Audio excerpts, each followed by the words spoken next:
Hi, everybody. Welcome back to Jewish Teen Talk. Hi, everyone. We are back with you, Jewish Teen Talk, answering questions that you sent in. Even though there's a lot of things happening, this podcast is a priority for us, and I want to make sure that we get to answer your questions. Okay, so your first question that came up.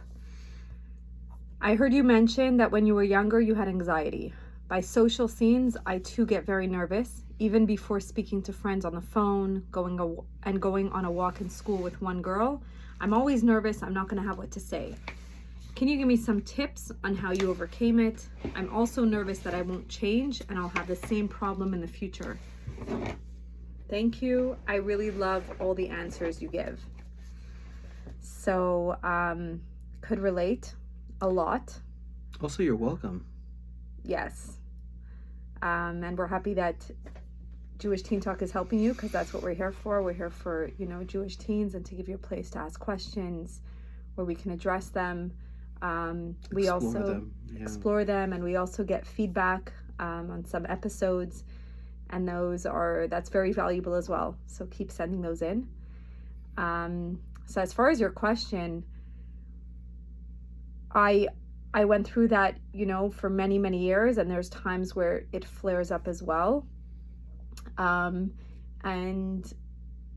I remember, feeling very nervous about what to say and what the other person's going to think, because a lot of times, I'm in that space where, what are they going to think? And am I going to say something that, they'll make fun of or that they'll accept? So also a lot of fear, a lot of fear with anxiety. So to say that I overcame it would not be the truth, because depending on which situation I'm in, or, where I'm at, sometimes it does flare up, my anxiety, and I feel it coming back. But definitely, to give you hope, because, you're writing that you don't know if you'll ever change. So first of all, the fact that you're writing in and asking on Jewish Teen Talk, that's already proving that you believe in yourself, and that there is hope. There is hope, exactly, and that it won't be the same problem forever.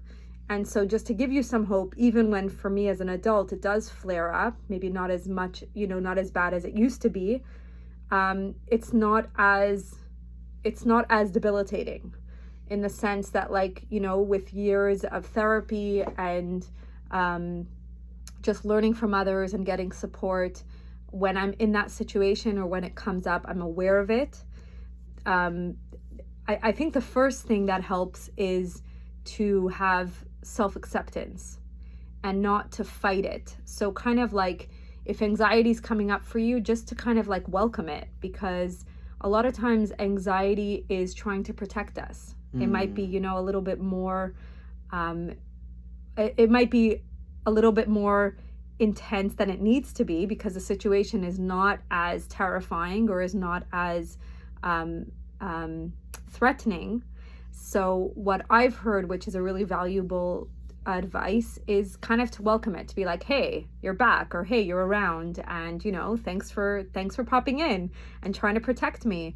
And then kind of I think the next step would be telling yourself it's okay to feel anxious, because I think that self-acceptance is always the first piece.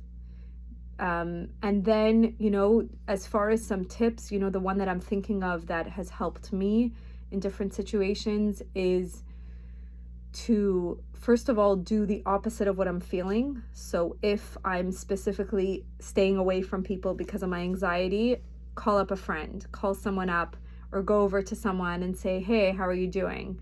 Because when we do that, it doesn't, anxiety, like she was said in the past, and I'm sure he has a lot to share here, anxiety is a liar. So it convinces us that we're in danger, or that the other person is going to think these things about us, or they're going to, and which usually doesn't happen. So if you're in a situation with one girl that you're walking with and you just don't know what to say, or even going on a walk in school with others, something that's helped, that's I've heard, is to think of the other person, because then it takes you out of your all that anxiousness and what am I gonna say, and think of the other person and like focus on what they're saying. That's something that I've heard in the past, which, take what you like and leave the rest, if it helps. And I'm sure, I'll give the mic to Shua, the proverbial mic, to weigh in his ideas as well. I think I just would want to echo, I think what Bashi said is priceless only because it's lived experience. And as much as anybody can describe things that they've read about in books that work, these are things that have actually worked in Bashi's experience, and that is invaluable. So I would really take what Bashi said with with I don't think with a grain of salt makes sense in this context. No, with a grain of salt means don't believe it. With a grain of sugar. She's funny. Basically take what she says as something that works, in real anxiety situations. The other thing is, part of the reason why I became a therapist is because I love listening to people's stories. And just to chime in on what the last point that Bashi made is that, if you're curious enough, everyone has incredible stories, and we can just hear from people their stories. And if you're listening to a good story, and you're really curious about someone's life, the anxiety just melts away. So just to echo that point, that piece, maybe just one thing that Bashi brought up about anxiety being a liar, and the reason why it works to do the opposite of what anxiety says is because when our anxiety or fear or worries tell us to not do something and we listen, it reinforces the idea that us not doing that thing help prevent anxiety. Because anxiety tells us that if we do this thing, terrible things are going to happen. Yeah. And not doing that thing means that those terrible things won't happen. So when we avoid and we don't do those things and the terrible things don't happen, that reinforces the idea, see, anxiety was right. So it's very important to, exactly as Bashi said, to do the opposite. Yeah, and maybe not to go too extreme. Like if you're gonna do the opposite, like anxiety is saying, oh my gosh, I can't take a walk. I can't even think of going into that room and talking with everyone, or who am I going to talk with? A lot of times, just focus on one girl, focus on one person that you might feel a little bit more comfortable with. Right. Maybe someone who's a little bit more safe. Yeah. And again, like, the anxiety is going to tell you all the reasons why, either what she's going to think or what's going to happen. And then, a lot of times it's also about putting one foot in front of the other, and just, take one step and just say to her, hey, do you want to go for a walk? And I know that for someone who's feeling anxious can be very, very difficult. So in other words, take baby steps. The Rebbe would always say that, like, if you're going to try something new, do it very slowly. And going back to being kind to yourself, like, accept, what, right now I'm super anxious, and just be kind to yourself when it comes up, and know that you're not alone, and there is a lot of hope. And thanks for sending in this question. I'm sure a lot of people can relate. Absolutely. Yeah. And even if it's, in a anonymous setting, it is still very brave and very vulnerable of you to send in the question. So thank you. Yeah. Okie dokie. What's next? Okay. Second question for tonight. Can I daven without a skirt in private? Right. I think so. I'm going to let Bashi weigh on this one, just because it's a coming from a feminine perspective, unless it's a guy. And yes, if it's a guy asking the question, you can daven without a skirt in private. But if it's a girl, then I think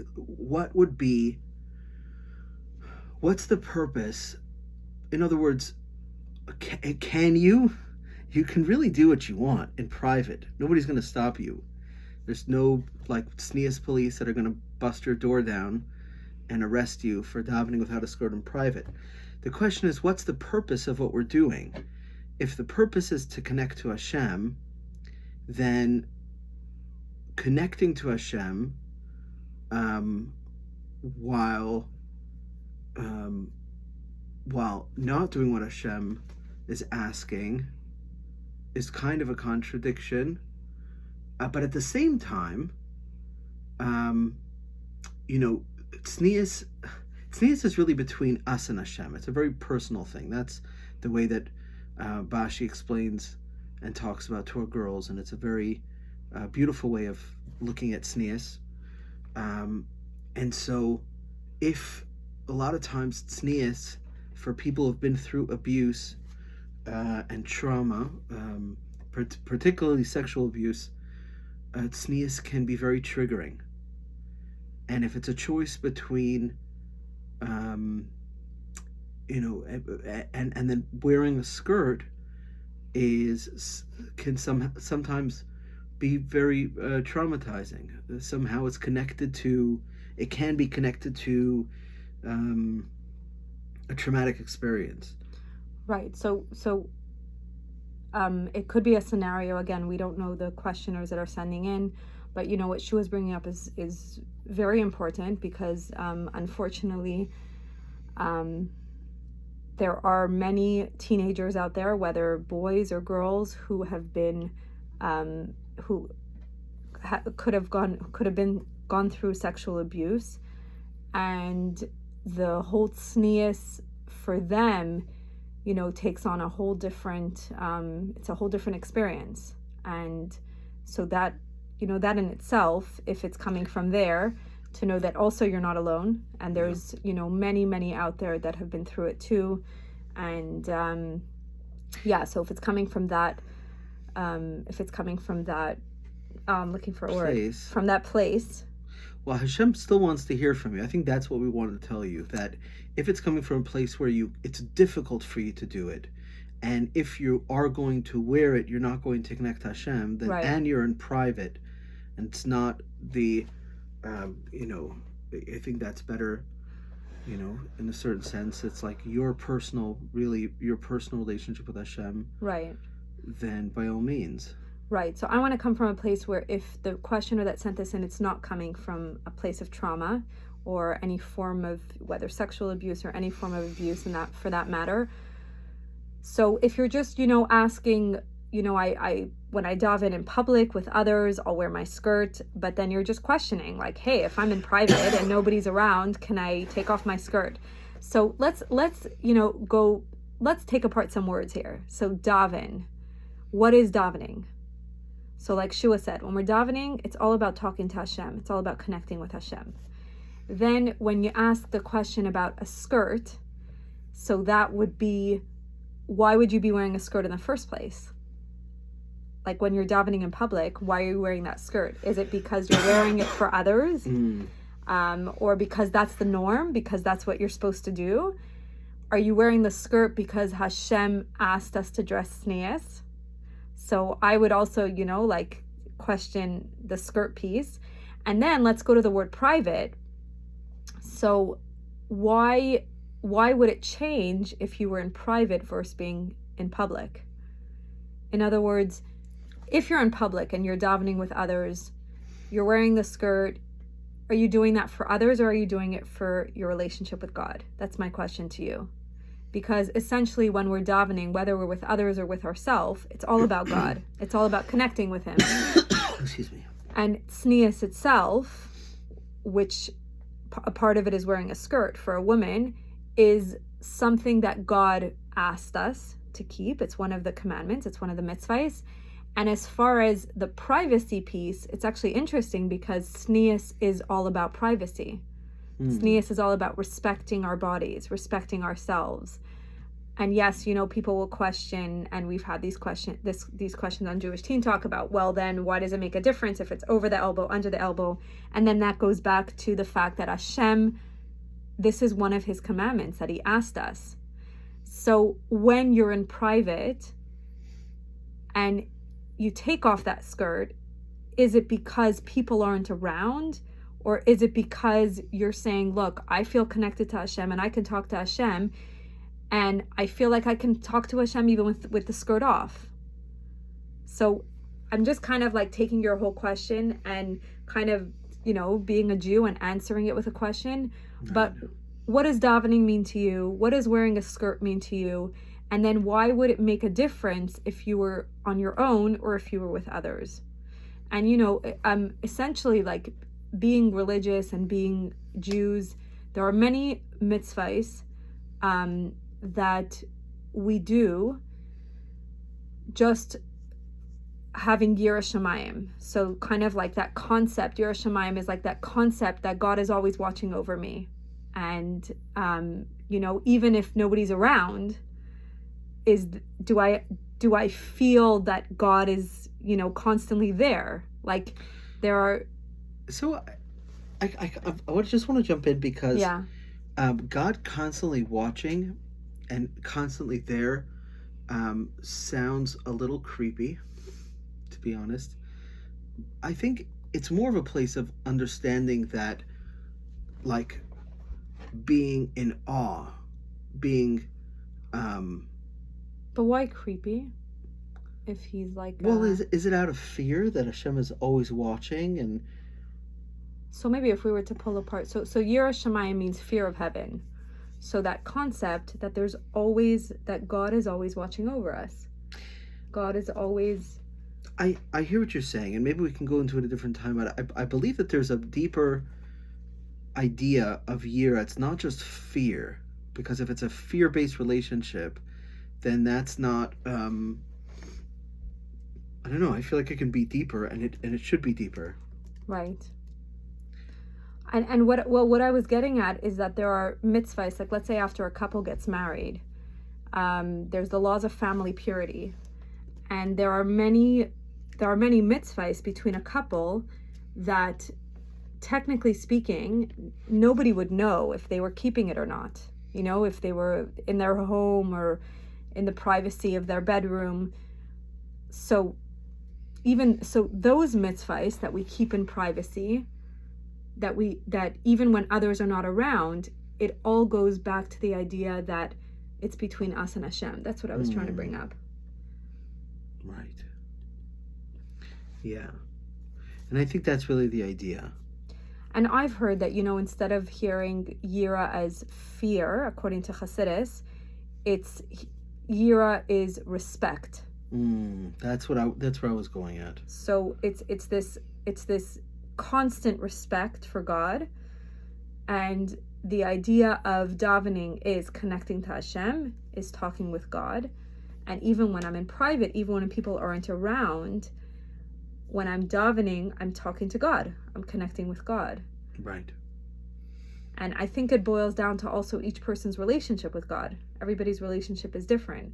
So again, It goes back to what Shua was saying, like for someone who can't wear a skirt, let's say, and they've been through some form of abuse, then Hashem, because everything happens, like Hashem put them through that. So their struggle with putting on that skirt, God understands. I just thought of a way to explain maybe what we mean. Because, some people wouldn't daven at all if they were in private, because they daven because that's something that they need to do, because that's the rule. In school you daven because it's part of the schedule, but I don't have a relationship necessarily with God outside of school, so I wouldn't daven if I was in private. But the fact that a person is davening in private means that it's not just because this is something that we do in school. That's a good point. It's because we have a personal relationship. So then the skirt piece should also follow the same logic. In other words, why are we wearing a skirt? Not because it's school rules or community standards, but because that's something that we believe Hashem asked us to do. Yeah. And therefore, it should make a difference whether it's in public or private. The same way that you're davening in private. I think does that make sense? Yeah. Yeah. Yeah. That's a good point. Okay. Weird question. But There's I've wondered. no weird questions. Yeah, it might feel weird to ask this question, but it's not a weird question. I think it's something that many people are asking, and thank you for bringing up this important topic. I've wondered if it's just girls as teenagers who are obsessed with boys they like, or if boys are also attracted to girls and thinking of them often, especially from boys like my brother who is extremely Chassidish, always in yeshiva, age 21, would he be interested in girls? Like, is it a natural thing that, like, is it a natural thing with every person or just most people? So the general answer is that yes, Hashem created us to be attracted to, for most people, to be attracted to the opposite gender.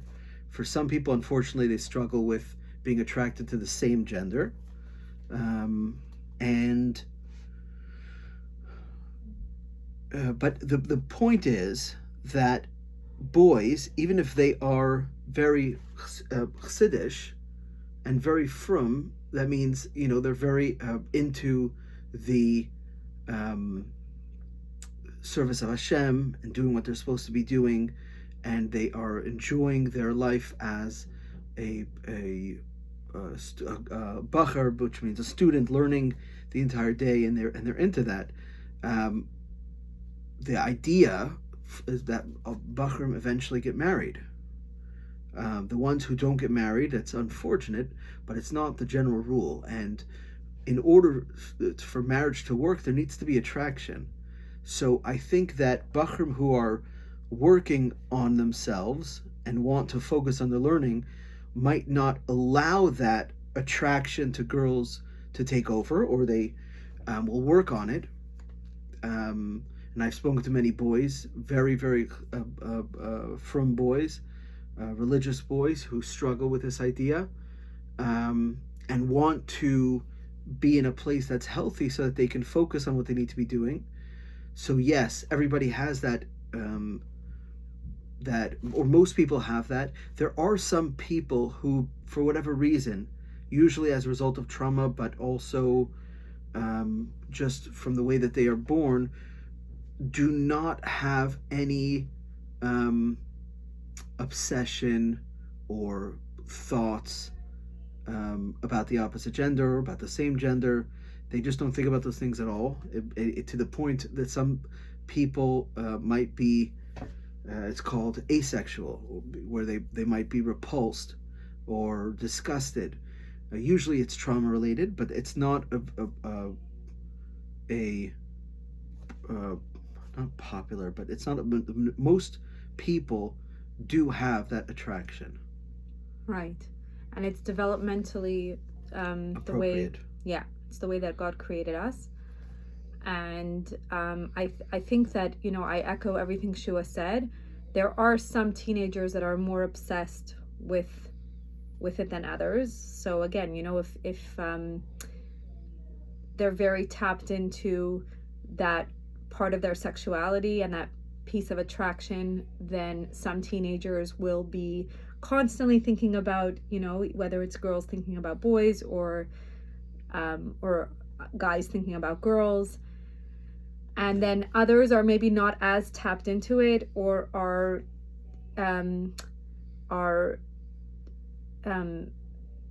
like I'm trying to think of the word. I keep getting stuck. Non-typical, or no, like others are a lot of times, focused on, if they put themselves into their studies, or they're focused, so that there's not that much time and room and energy that's being put into it. And a lot of times, that happens to boys that are in yeshiva, where, it's not the time to start getting together with girls.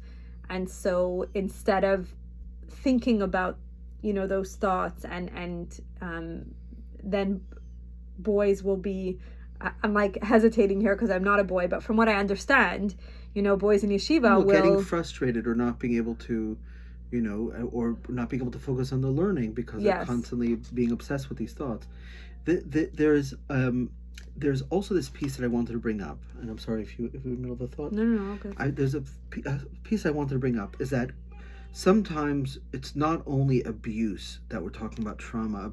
Trauma can also come from when someone's self-esteem is being constantly put down, and they're made to feel very, very low about themselves. So when someone feels very low about themselves, then they might think that the attention from someone of the opposite gender and that attraction is like the best thing ever for them, and that can lead them to feel more obsessed with it. So, it's important to figure out whether this is coming from a place where, am I in a healthy place with myself and it's just a natural desire that I have, or it's coming from a place where I need this, and then that's something that should be looked into more carefully. Right. Just, I think you're touching on the word obsessed, and where that's coming from. So is it like that developmentally natural part of you that's, thinking about, but generally speaking, the way that you phrased your question, yes, girls are thinking about boys at this age, and yes, boys are thinking about girls, and some to a greater degree than others. Right. Okay. So the next question, is it bad to read romance books, watch romance movies, and write stories about love? So I think this question is a good segue from the one that we just addressed, because it is, again, you're at that developmental stage, and we've been there too, Shua and I, we've been teens as well, where, we're programmed that way, like Hashem created us that way. If you go back to the very first human beings, Adam felt alone, and he wanted connection and needed someone else, and then Hashem created Chava.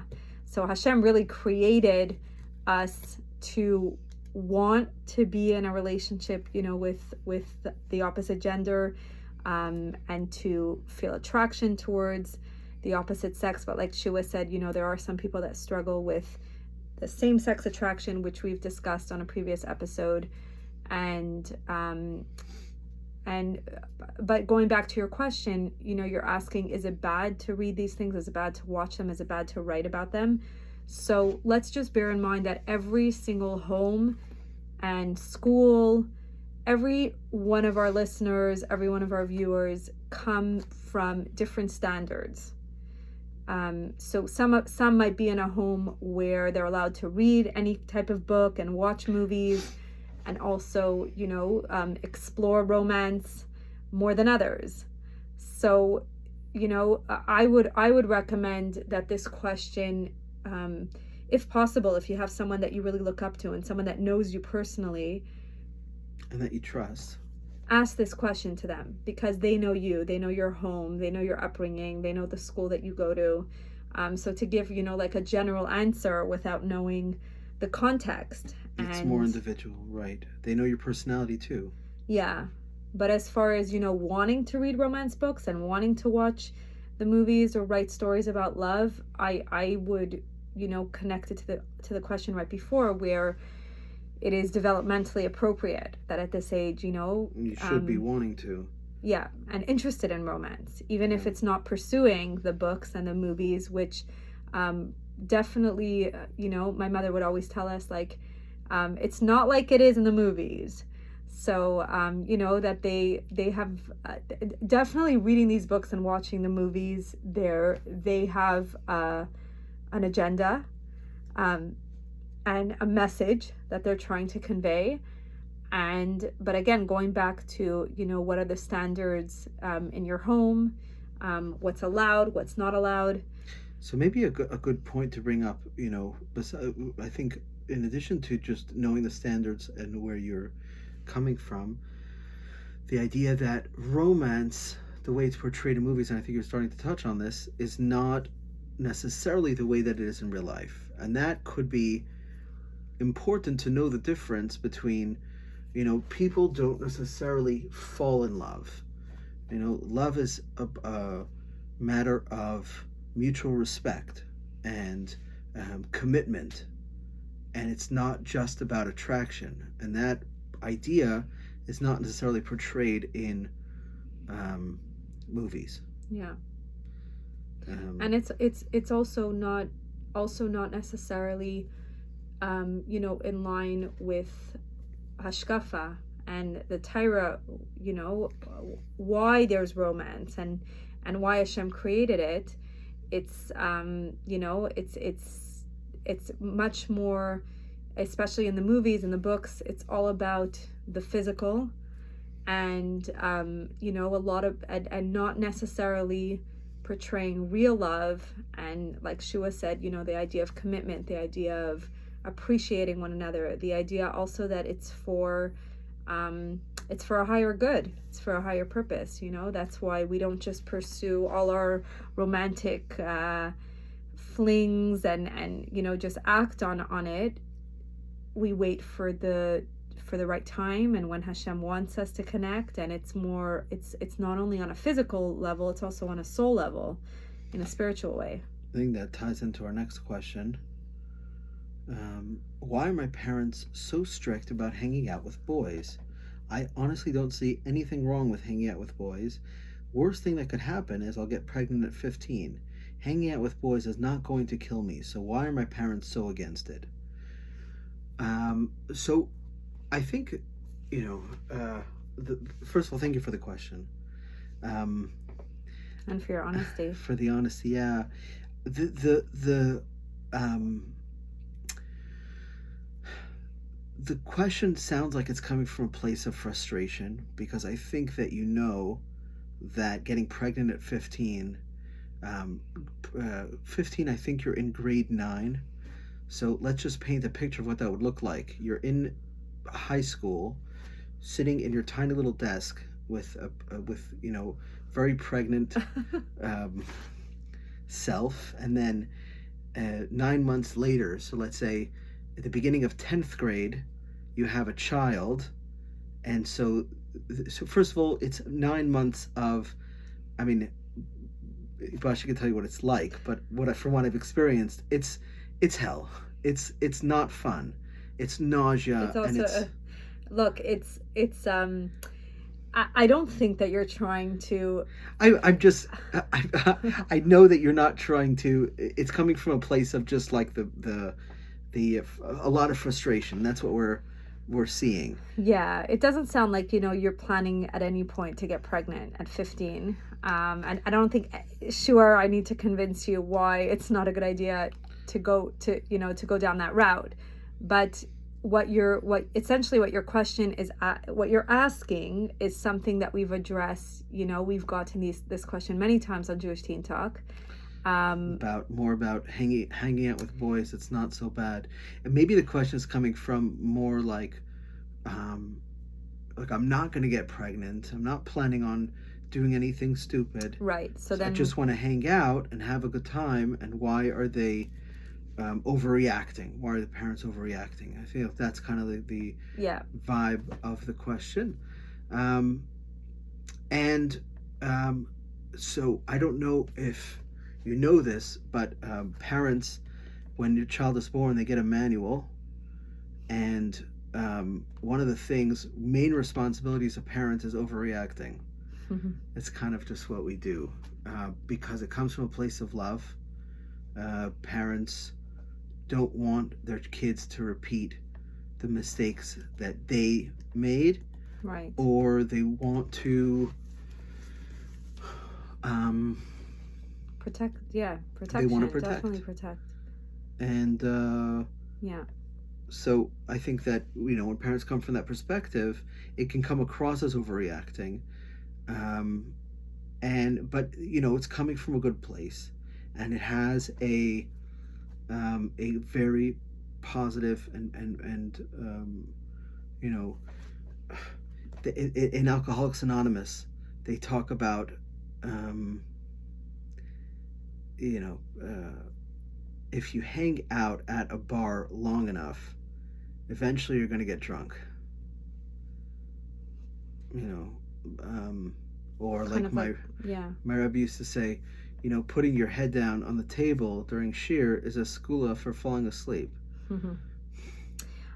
I strongly recommend, if you want to hear more thoughts about this idea on Jewish Teen Talk, to visit and listen to episode 18 and episode 19, where we addressed, the idea of just a simple platonic relationship, just hanging out with guys, just talking with them. What's wrong with it? It won't lead to anything. And there were very valuable ideas that were shared there. Also, some personal, we interviewed, individuals on those episodes. And, but look, there's definitely an idea behind it. The reason why your parents are so against it, the reason why your parents are so strict about it is because, science and again, just going back to the natural way that God created boys and girls, is that it doesn't usually just stay, neutral and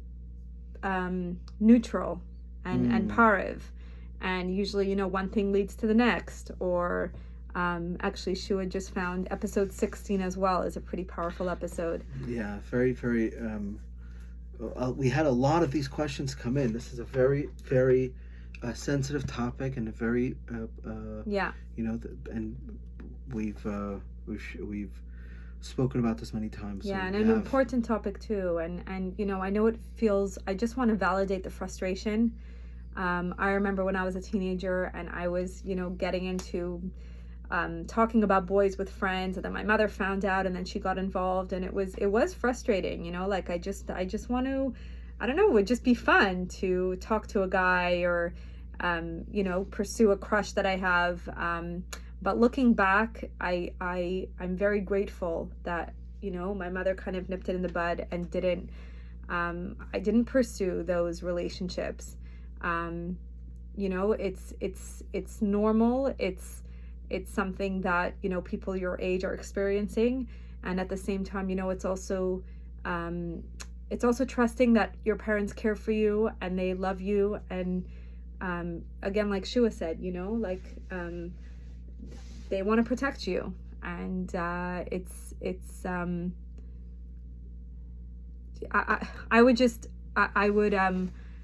I would encourage you to hang in there, and Emer Hashem, you'll get pregnant, at the right time. But just kind of, trust the process, and also accept that, you want to hang out with boys, and that's normal and that's okay. Yeah. And, waiting for the right time. Yeah. It's worth it. All right, last question for tonight.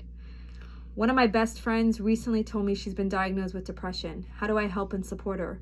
She made it clear she doesn't want to talk about it. She also told me not to tell anyone. On the outside, she's a really happy person. She's Miss Popular and friends with everyone.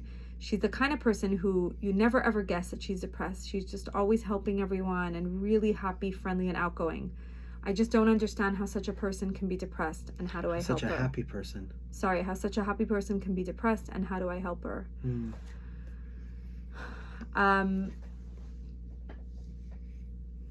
So first of all, when you're asking how do I help and support her, it's good that you are even asking that question, because if you're going to help and support her, then it's going to be what she needs on her terms, and on her terms, and what she's asking for. And the fact that she made it clear she doesn't want to talk about it, she also asked you not to tell anyone, but that also means that she trusts you. There's a friendship there where she trusts. The fact that she was open with you about the fact that she was just diagnosed really shows on what a close relationship you have. Yeah, the strength of that relationship, absolutely. And I'm sure it's not easy to see someone, putting on a show to others, showing that she's happy on the outside, but you really know what's going on. It's very difficult to witness that and to see a friend going through that. I guess I'd recommend that you think about what is it about your relationship with this person that made them feel comfortable to let you know. And then, kind of obviously check in with them about how they want to be helped and how they want to be supported. But think about doubling down on those aspects of your relationship that made your relationship a safe one for your friend to let you know.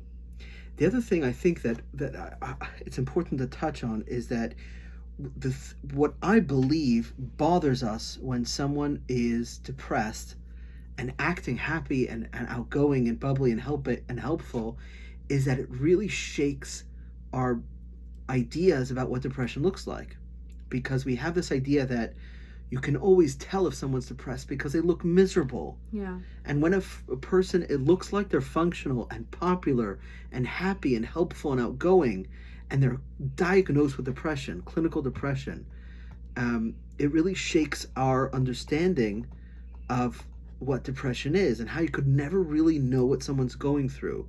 Yeah. And I think that's, the general rule is be kind always, because you really never know.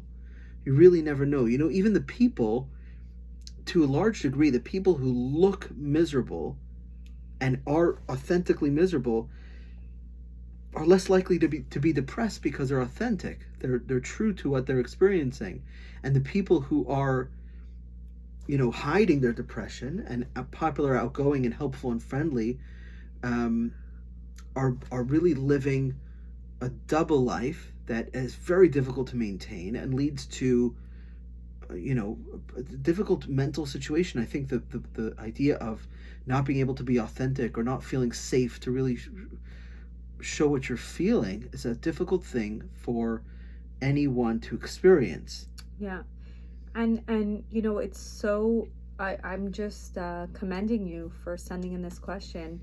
It sounds like you're a really good friend and you want to support your friend through this. You want to help her, and you're questioning yourself, like, if she's been diagnosed with depression and she's happy all the time, how do the two of those, coexist? Coexist together, and how can you help her? And again, going back to what we said at the beginning, is that the way to help her is to honor her wish, to and it sounds like she already knows that you're there for her. The fact that she was able to come to you. And like Shua was saying, a lot of people can put on a show and can show that they're happy, and, you never know what's going on inside them. And the fact that you're privy to that, what's going on inside. You can always, I've always recommended, on Jewish Teen Talk, and, when people have contacted me, based on my own experience with depression and anxiety, I always, it never hurts to just say to your friend, I know she said she doesn't want to talk about it, but every once in a while, I mean, and you feel like you want to be there for her, you could just say to her, I know you don't want to talk about it, what you brought up to me, but I'm here for you. If there's ever any way I can support you, like, and just, I mean, you'll feel out, in the relationship. But sometimes helping someone is not doing anything about it. Respecting the way that they want you to go through it with them, or and if you had said, she seems like she's struggling with depression and you don't know how to help her, then I would come from a different angle. I would say, well, recommend, like, suggest that she goes to professional, that she gets the help. But it sounds like she's already being seen by professionals and she's already getting the support she needs. She's diagnosed, right? And it's not something that she wants all the girls to know about. And so right now, like, honoring her wishes and just... Well, honoring her wishes means that she's not carrying it alone. Yes, that's what I was going to say. You just finished my sentence. That's love. That's really what you're looking for in a marriage, in a relationship. So keep sending in your questions. And we really, really appreciate the honesty and the openness, because it's helping others as well who have the same questions as you. Keep sending them in, jewishteentalk.com. I also tell teachers, I speak to teachers sometimes, and I say, if you really want to know what your students are struggling with, listen to Jewish Teen Talk, because this is the real stuff that, you send in, and that teens are struggling with. So we appreciate your helping others, And I hope it was helpful for you. Keep coming back. We appreciate you. You're wonderful. Have a great week, everyone. Take good care.